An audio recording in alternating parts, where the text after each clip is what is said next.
Welcome everybody to this Google Analytics tutorial. Today we'll be going to see how we can have a look at the ratio of the genders that are visiting our website, which means like the percentage of male and female visitors who are coming to the website through various sources. Okay, so that we need to log into our Google Analytics account. Okay, this is the main dashboard. And from here actually you have to navigate to the audience link.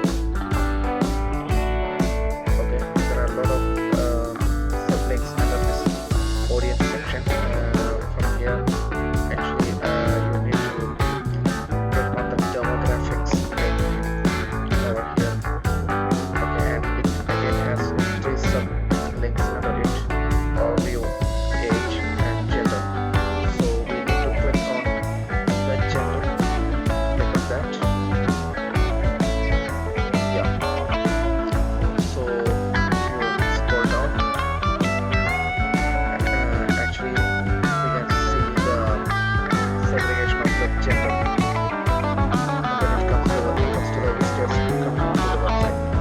Like for a particular time period, we have 44 users, a total of 44 users, and out of this 44 users, 26 of them were male visitors and 18 of them were female visitors, which means the male visitors really has a majority of 59% when compared with the 40% occupied by the female visitors onto the website.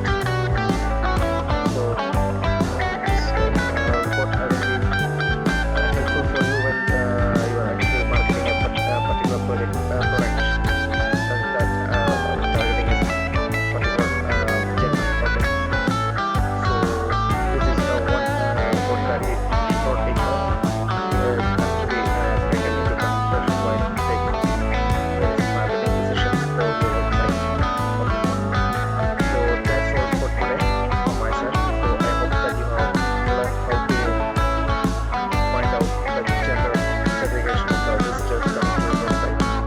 So if you have liked this video, if you enjoyed this video, then you can certainly like this video and share it among your friends. Okay, also don't forget to subscribe my YouTube channel. So I will be coming with more useful Google Analytics tutorial in the coming days for you. So till then, stay tuned. Bye.